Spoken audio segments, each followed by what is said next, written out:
Hello friends, आज हम लोग इंडियन एविडेंस एक्ट का बहुत ही इम्पोर्टेंट चैप्टर टेकअप करेंगे फ्रेंड।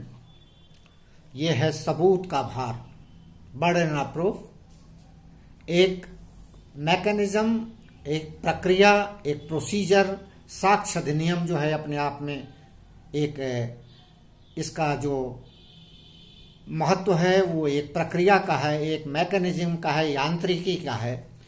और यह सबूत का भार, यह टॉपिक जो है सेक्शन 101 फैक्टा प्रोवेंडा भी कहते हैं इसको, फैक्टा प्रोवेंडा।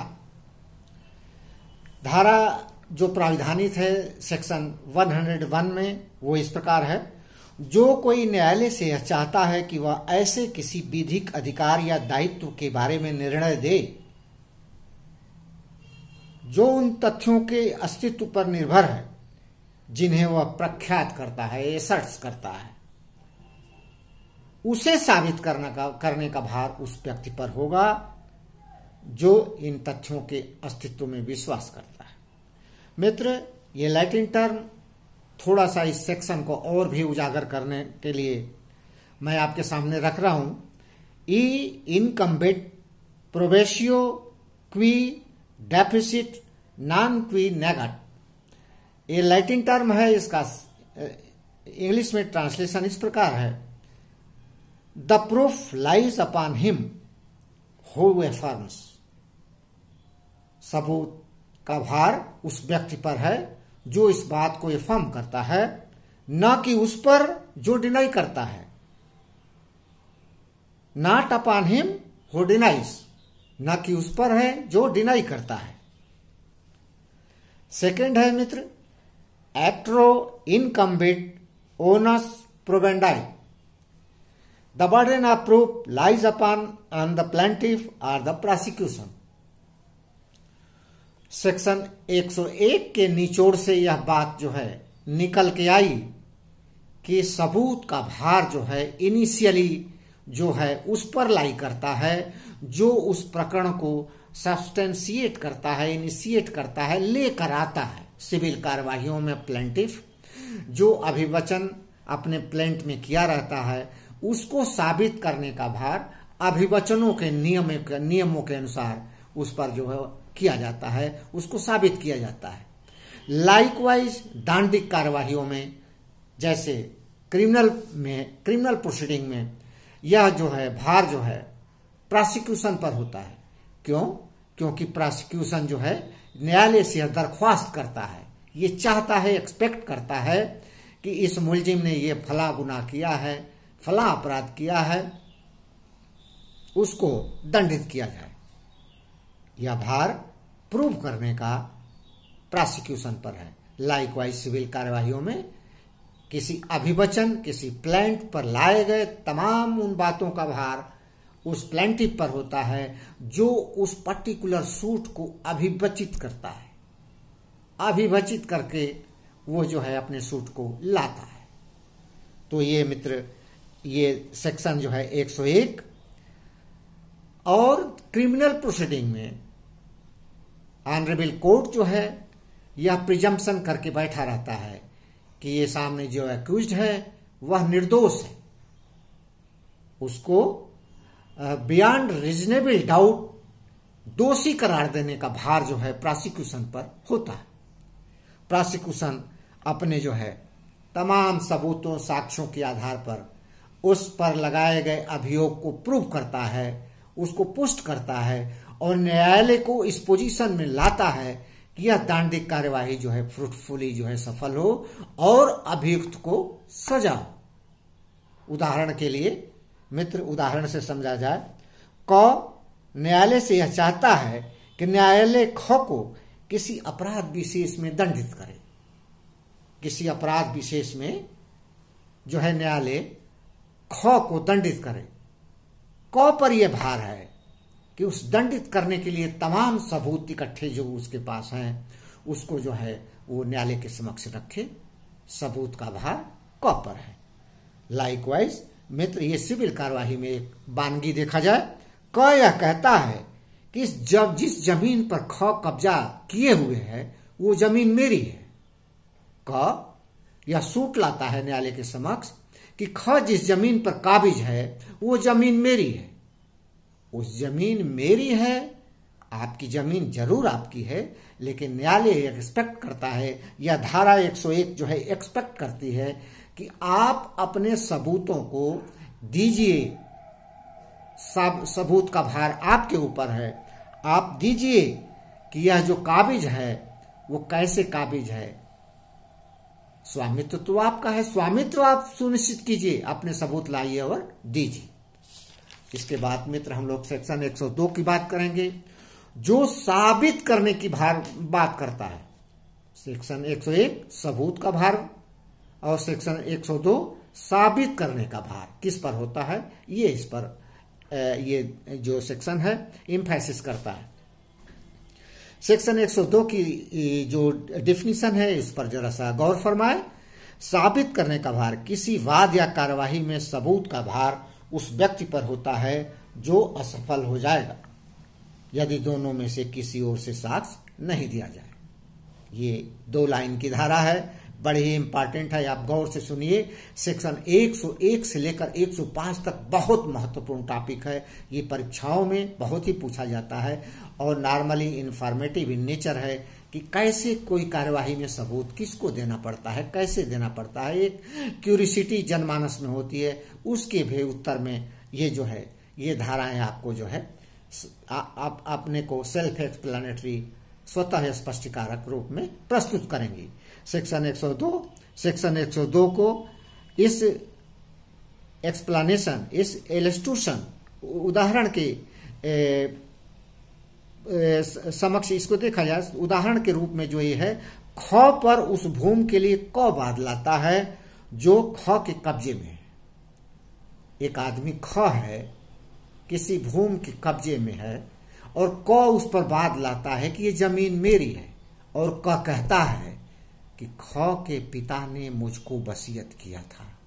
ध्यान दीजिए, एक व्यक्ति ख है, किसी जमीन के कब्जे में है और ख के पिता के बारे में क यह कहते हुए बाद लाता है कि क के पिता ने ये जमीन मुझे वसीयत की थी। अरे भाई, जब आपको वसीयत की थी, वसीयतनामा आपके सामने है, क्या है आपका वसीयतनामा रजिस्टर्ड है, फ्रूटफुल है, इन ऑर्डर है। आप वसीयतनामा के प्रूफ पर आपको प्रूव करना है कि क्या क के पिता ने आपको वसीयत की थी। ये बहुत ही धारा जो है कोजेंट है, कन्विंसिंग इन नेचर है मित्र। ये कहती है कि किसी वाद या कार्यवाही में सबूत का भार उस व्यक्ति पर होता है जो साक्ष्य नहीं दिया, जिस पर साक्ष्य नहीं दिया गया तो विफल हो जाएगा। ये ख पर उस भूमि के लिए क बाद लाता है जो ख के कब्जे में है, जिसके बारे में क प्रख्यात करता है कि जो भूमि ख के कब्जे में है वह ख के पिता ने उसको जो है वसीयत की थी। तो अगर दोनों तरफ से किसी भी तरफ से कोई साक्ष्य नहीं आता है, इधर क और ख, अगर दोनों में से कोई सबूत नहीं आता है तो जो ख कब्जे अपनी जमीन कब्जे में रखा है वो कब्जे में रखेगा, ख का कब्जा बरकरार रहेगा, ये धारा कहती है मित्र। अब दूसरे तरह से एक और एग्जाम्पल से इस बात को समझा जाए। अभियोजन क पर कि ख की हत्या किया है। क एक अक्यूज्ड है, एक कातिल है जो जिस पर अभियोग है कि ख की हत्या किया है।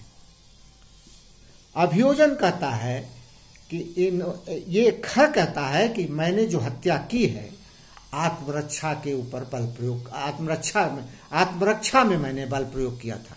आत्मरक्षा उसको धारा आईपीसी 96 to 106 तक जो आत्मरक्षा का अधिकार दिया गया है। ख कहता है कि मैंने आत्मरक्षा का प्रयोग किया था, मैं जो है इंटेंशनली इनकी हत्या नहीं की थी। अभियोजन कहता है कि इन्होंने जो आत्मरक्षा का प्रयोग किया था वह रीजनेबलनेस को क्रॉस कर गया था। ये बात अभियोजन को साबित करनी पड़ेगी। ये धारा कहती है ये बात अभियोजन को साबित करनी पड़ेगी। अब हम लोग मित्र धारा 103 की बात करेंगे। धारा 103 से 105 तक ऐसे प्राविधान हैं जो किसी विशिष्ट नॉलेज और ज्ञान की बात करते हैं, जो पर्टिकुलर स्पेसिफिकली कोई बात अगर किसी व्यक्ति विशेष के नॉलेज में है तो सबूत का भार उस पर लाई करता है। 103 से 105 की बात 103 की जो वानगी देखा जाए, विशिष्ट तथ्य के बारे में सबूत का भार उस व्यक्ति पर होता है जो न्यायालय से यह चाहता है कि उसके अस्तित्व के बारे में विश्वास करे, जब तक किसी विधि द्वारा यह उपबंधित न हो कि उस तथ्य के सबूत का भार किसी विशिष्ट व्यक्ति पर होगा। एक उदाहरण के तौर पर समझा जाए मित्र, क महाशय जो है ख पर अभियोग लगाते हैं, प्रोसिक्यूशन लाते हैं कि इन्होंने चोरी किया था और चोरी की स्वीकृति ग से की थी। ध्यान दीजिए, बहुत सिंपल सा इलस्ट्रेशन है। क महोदय ख पर प्रोसिक्यूशन लॉन्च करते हैं कि इसने चोरी किया था और अपने चोरी किए गए कृत्य की एडमिशन स्वीकृति ग से इन्होंने किया था। ख कहता है कि क्या आप बात करते हैं कि मैंने चोरी की थी और एडमिशन की थी? अरे जिस दिन की आप बात करते हैं मैं वहां था ही नहीं, मैं कहीं और गया था, रिश्तेदारी में गया था, अपने बच्चे के पास गया था, अपने फला जगह पर। प्लिया फेलिवाई, ये कानून का मैक्सिम है, अन्यत्र होने का अभिवाक। ये ख कहता है कि मैं जिस दिन की वाकयात आप बता रहे हैं मैं था ही नहीं।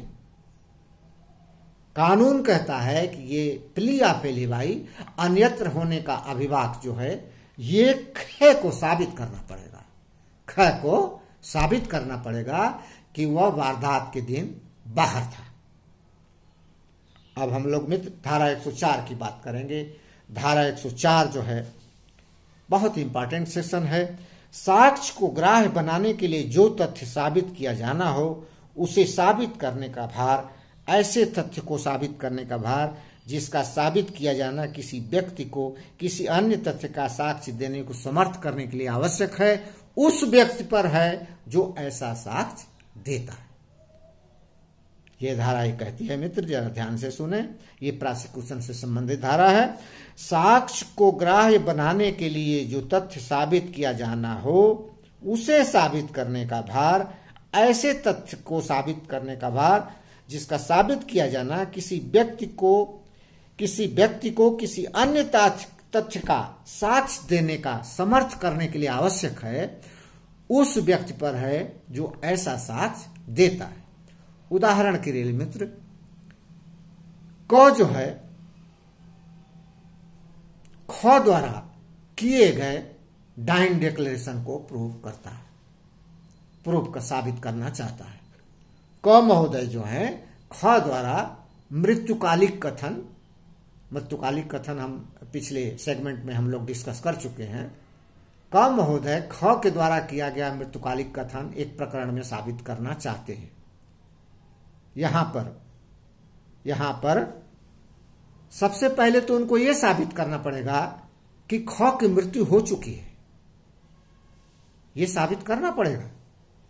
दूसरा एग्जाम्पल देखें मित्र, क एक खोए हुए दस्तावेज के अंतर्वस्तु को द्वितीयक साक्ष्य द्वारा साबित करना चाहता है। क महोदय एक मुकदमे में जो है मुकदमा लाए हैं, उनका कहना है कि ये दस्तावेज की जो कॉपी मुकदमे में लगी है इसकी ओरिजिनल हमसे खो गई है, हम इसको जो है सेकेंडरी एविडेंस प्लीड करके इसको प्रूव करना चाहते हैं, ओरिजिनल खो गई है। ये परीक्षा न्यायालय कर सकता है कि पहले तो आप ये साबित करिए कि इसकी ओरिजिनल आपसे खो गई है, नहीं है। यह धारा 136 के साथ रीड विथ 136, ये धारा 136 के साथ संपठित है, न्यायालय परीक्षा कर सकता है। अब धारा 105 की बात करें मित्र, सबूत का भार, ये इंपॉर्टेंट सेक्शन चैप्टर 105 के प्राविधान के अनुसार आपराधिक अभियोग में अभियुक्त पर आरोपित अपराध का बचाव, अपवाद, एक्सेप्शन सेक्शन 96 से 106 तक, अगर कोई व्यक्ति है अपने बचाव में सामान्य अपवादों की प्ली लेता है तो यह भार उसके ऊपर है। सामान्यतः यह मुलजिम पर होता है। मुलजिम यह कहता है कि हम जो है धारा 96 से लेकर 106 तक के अपवादों के मध्य, साधारण अपवादों के मध्य हमने जो है अपने अधिकार का प्रयोग किया था। तो ये धारा ये कहती है कि जब ये आपने प्रयोग किया था सामान्य अपवादों का और उसका लाभ आप लेना चाहते हैं तो उन अपवादों को आपको साबित करना पड़ेगा। उदाहरण के लिए, ख महोदय मर्डर के दोषी हैं, क प्रोसिक्यूशन उन पर लॉन्च करता है। ख महोदय कहते हैं कि जिस समय अपराध कारित किया गया, मेरे द्वारा अपराध कारित किया गया, हत्या की गई, मर्डर किया गया, जिस समय मैंने मर्डर किया था उस समय मैं अस्वस्थ चित्त मस्तिष्क के नाते यह डिस्टिंग्विश करने में मैं असमर्थ था कि क्या यह उचित है, अनुचित है, नैतिकता के विरुद्ध है, कानून के खिलाफ है, यह मैं समझने में असमर्थ था। यह चीज प्रूफ करने के लिए महोदय ख को साबित करना पड़ेगा। अपने को उन सामान्य अपवादों के मध्य ला करके बचाव के लिए, उसका फायदा लेने के लिए आपको उनको साबित करना पड़ेगा। मित्रों, हम लोगों ने बहुत ही important chapter burden of proof को डिस्कस किया। अगले सेगमेंट में हम लोग प्रिजम्पशन टेकअप करेंगे। प्रिजम्पशन और सबूत का भार दोनों मिला करके बहुत ही इंपॉर्टेंट चैप्टर है और इसको जो है आपको तैयारी परीक्षा के पॉइंट ऑफ व्यू से कर लेना चाहिए। बहुत बहुत धन्यवाद। संपूर्ण वीडियो का अवगाहन करें और आप सब्सटेंस पर पहुंचें। बहुत बहुत धन्यवाद। Thank you so much.